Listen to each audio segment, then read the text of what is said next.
আসসালামু আলাইকুম। ওয়ালাইকুম আসসালাম ভাই, কেমন আছেন? এই তো আলহামদুলিল্লাহ ভালো। ভাই আপনারা জানেন যে আগামী 18-19 এই 2 তারিখে কিন্তু এই দুইটা তারিখে এই দুইটা দিনে রোজা হওয়ার সম্ভাবনা একবারে 100%। কিন্তু এই রমজান সামনে তো আসতেছে, আমাদের দেশে রমজান মাসে কিন্তু বাজার বেশি থাকে।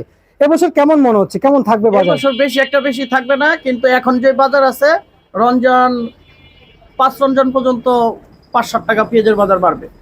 বাড়বে আজকের বাজার থেকে? আজকের বাজার থেকে আজকে যেমন সর্বোচ্চ 40 টাকা গেছে পেঁয়াজ, রমজানের আগ পর্যন্ত আপনি 45 টাকা দেখতে পারবেন ইনশাল্লাহ। আচ্ছা, সর্বনিম্ন আজকে কত বিক্রি চলছে? সর্বনিম্ন আমার কাছে তো থাকে 30 টাকা থাকে সব সময়। ওইটা 30 টাকা কম দামি মাল থাকবেই। আচ্ছা আচ্ছা আচ্ছা ভাই, এই যে পেঁয়াজ বিক্রি করছেন, ব্যবসার সাথে জড়িত আছেন, আজকে অনেক কৃষক মুখ খুলেছে। এতদিন 32, 30, 33 পেঁয়াজ বিক্রি হওয়ার কারণে অনেকে পেঁয়াজ উঠায় নাই, এখন কিন্তু পেঁয়াজ সবরাত গেছে তো এর জন্য পেঁয়াজটা ওঠায় নাই। এখন বর্তমানে যে বাজারটা আছে আমি বলতেছি আস্তে ধীরে পেঁয়াজটা ওঠাক, কৃষক দুটা পয়সা পাক। যেমন আজকে যে বাজার গেছে একটু মার্কেটে কম মাল ঢুকছে, আজকে মার্কেটে কম পেঁয়াজ ঢুকেছে। আচ্ছা, এদিকে কিন্তু পেঁয়াজ কিন্তু 36 হিসাব চলছে, প্রিয় দর্শক আমরা দেখতে পাচ্ছি। কিন্তু আমি আপনার কাছ থেকে জানতে চাই যে আজকে চলমান বাজারে কি পরিমাণ পেঁয়াজ আমদানি হয়েছে মার্কেটে? পেঁয়াজ হচ্ছে এখন যে পেঁয়াজগুলো দেখতেছি, এই সমস্ত পেঁয়াজ সব কৃষকরা নিয়ে আসতেছে, কিন্তু ব্যাপারী তো নিয়ে আসতেছে না। না, ব্যাপারে আনে, ব্যাপারে আইনা বাজার না পেলে ব্যাপারে লস হয়, ব্যাপারে আবার থাইবা যায়। আচ্ছা আচ্ছা আচ্ছা তুমি একটা নতুন বার্তা জানতে চাই কৃষকের জন্য আপনাদের কাছ থেকে। বলেন কি অবস্থা মার্কেট প্রাইস অনুযায়ী? মার্কেট এখন বর্তমানে আস্তে ধীরে বাজারটা একটু ধীরে ধীরে ভালো হইতেছে। এই ভালো রাখার একটাই পদ্ধতি আছে, মালটা একটু আমদানি কম করতে হবে।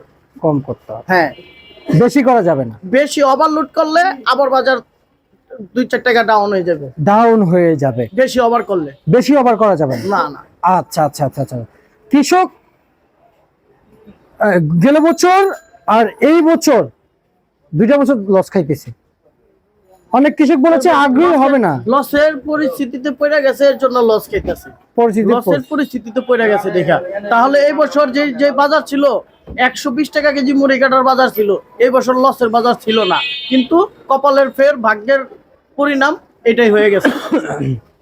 আচ্ছা আচ্ছা আচ্ছা আচ্ছা, এই পেঁয়াজ যারা নিয়ে আসে তারাই জানে এই পেঁয়াজ ফলাইতে কতটা পরিশ্রম, কতটা কষ্ট।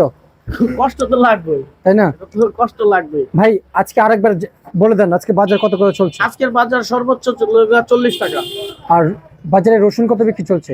রসুন চলতেছে সর্বোচ্চ 50 টাকা। বাজারে আলু কত টাকা বিক্রি চলছে? আলু চলতেছে আপনার 13 টাকা, 12 টাকা, 10 টাকা। এটা কি মান ভেদে বিক্রি হয়? এটা এরকমই বাজার চলতেছে। আচ্ছা আচ্ছা ভাই, দিন শেষে কি আমরা কৃষকরা কি ভুক্তভোগী? এটাই তো মনে হয়। কি দিন শেষে কি আমরা কৃষকরা ভুক্তভোগী? না, ভুক্তভোগী না। কৃষকের যেটা যা হওয়ার সেটা হয়ে গেছে। এখন এই কৃষক আছে মার্কেটের লোক আর 1 মাস, তারপরে আরেক কৃষক আসবে, হালি পেঁয়াজের কৃষকরা আসবে। এটা হলো মুড়ি কাটার কৃষক। আচ্ছা, আবার হালি পেঁয়াজের কৃষক আসবে, তখন তারা এটার যে বাজার যাবে এই বাজারে থেকে আবার বাজার শুরু করবে। ইন্ডিয়ান পেঁয়াজ টোটাল বন্ধ থাকলে এবছর পেঁয়াজ এই আপনার হালি পেঁয়াজের সময় হালি পেঁয়াজ প্রচুর হালি পেঁয়াজ লাগাইছে, প্রচুর প্রচুর।